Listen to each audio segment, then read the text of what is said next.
it's me again, Miss Molly, and I am here for another story which I'm sure you will love. And the title of our story is St. George and the Dragon. A Tale of Courage, adapted by Brian Conway, illustrated by Tammy Lyon. Okay, let's begin.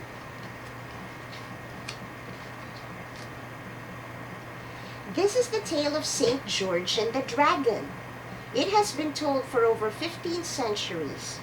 It takes place during a time called the Dark Ages, when kings ruled the land, wizards cast spells, and monsters roamed free. The Queen of Fairies had taken young George in as a baby. The fairies raised the child to grow up brave, strong, calm, courteous, quick, and clever. They taught him to be a noble knight. At last, the time came when George was old enough to seek out his destiny. The Queen of Fairies called him to see her. "Your journey starts today," she told him. "You have many adventures before you. Your fantastic quest will take 6 years. The world is filled with monsters to be slain and battles to be fought. You'll meet kings and paupers, wizards and witches, evil princes and kind princesses."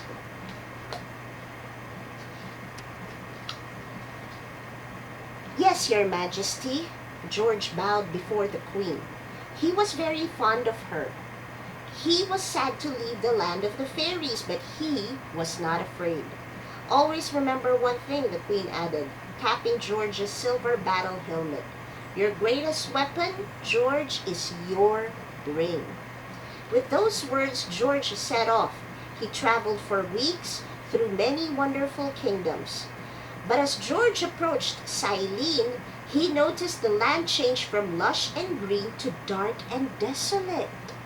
It seemed the ground had been crossed by fire.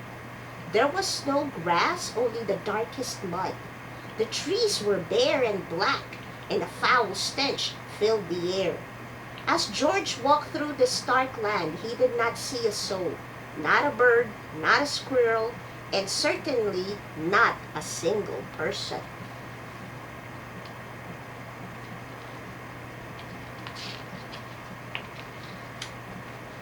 George finally saw a castle in the distance. A high solid wall enclosed the castle and the small city around it. The gate was closed up tight.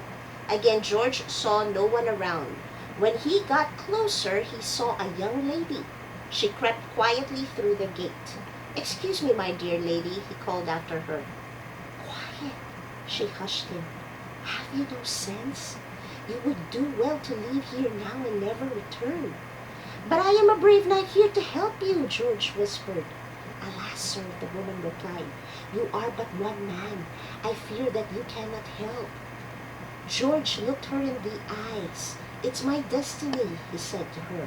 "I will not go until I have done all I can, even if it costs me my life." "I am Princess Sabra," she said. "Come with me."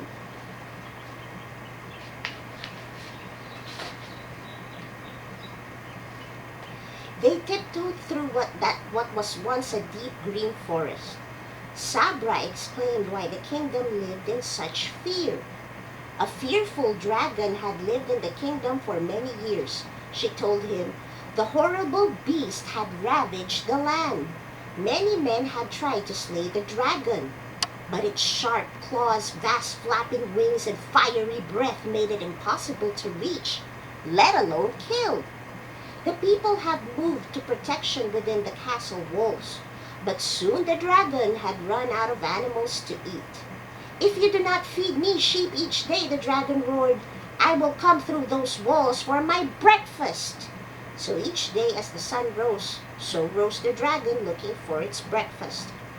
"The dragon sleeps now," said the princess, "but we gave up our last 2 sheep this very morning.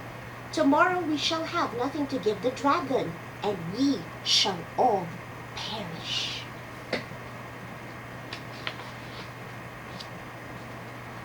"Then I have arrived at the right time," said George bravely. "They came to a cave in the dark forest to slay the dragon." Sabra told George, "We need help.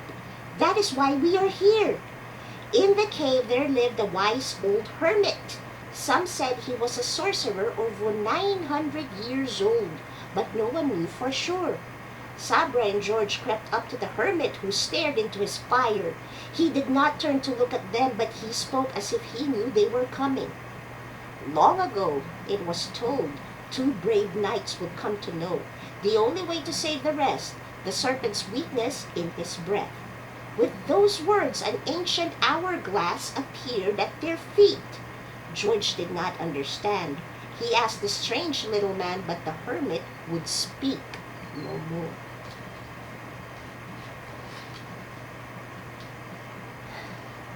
When George and Sabra left the cave, it was already dark. They knew they must hurry to the dragon's lair. They had to get there while the dragon slept. The hermit speaks in puzzles. Sabra sighed. What do we do with this ancient timepiece? George remembered what the Queen of Fairies had told him. His best weapon, she had said, was his brain. He studied the hourglass closely. Each bit of sand looked like a magic crystal frozen in time. They arrived at the lake. George and Sabra walked softly through the fog so they would not be heard. The sands in the hourglass dropped with every careful step. The hourglass will lead us, George whispered. We must wait until all the sand has dropped through.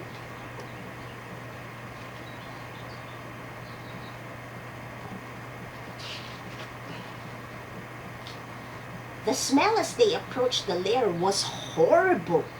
George and the princess set George's shield near the sleeping dragon's head to protect themselves from the dragon's fiery snores.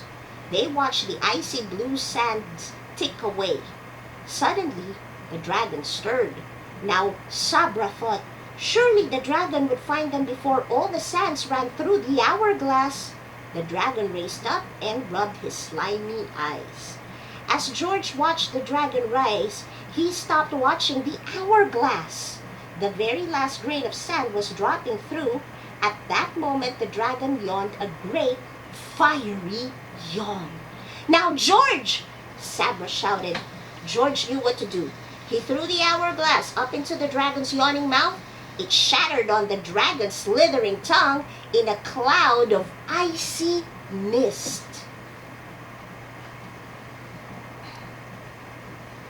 Now our two heroes had sorely angered the dragon. He looked down to see them. Both George and Sabra ducked behind the shield. The dragon reared back to hurl a fiery blast at them. But as fortune would have it, only cool ice and soft snow came from the dragon's mouth. The dragon took a deep breath, certain the furnace inside of him would melt the ice. But the hermit's magic had changed the dragon. His mouth shut tight with frozen ice. The once fearsome dragon jumped into the deep, warm lake. Only there could he keep from freezing from the inside out. The dragon never bothered another soul. Some have seen him coming up for air on occasion, but only on very warm nights. The dragon would not dare stay out of the warm water too long, for fear of becoming a giant, icy statue. George and Sabra had saved the kingdom. It was Sabra who was the second knight that the old hermit had spoke of in his strange riddle. The two arrived at the castle to great cries of joy and triumph. The grateful people of Silene were no longer prisoners in their own kingdom. The king offered George all he had in thanks. But George wanted no payment for his deeds. I have many more adventures left to face, George told the people. They are my greatest reward. George shared the story of the dragon of Silene to whomever asked along his journey. And it is still told today as an example of bravery and good versus evil. That is how George the Brave Knight from the land of the fairies earned his sainthood. The end. It's a wonderful story, isn't it?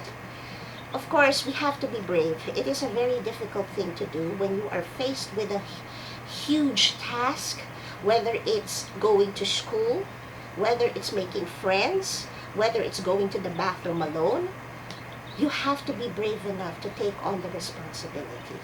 Because if we are not courageous enough, we won't get anywhere.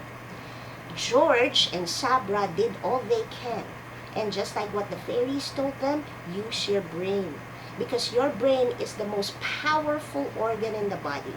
You have to think. You have to be brave in any given circumstance. So until next time, thank you, and I hope you enjoyed the story. Bye!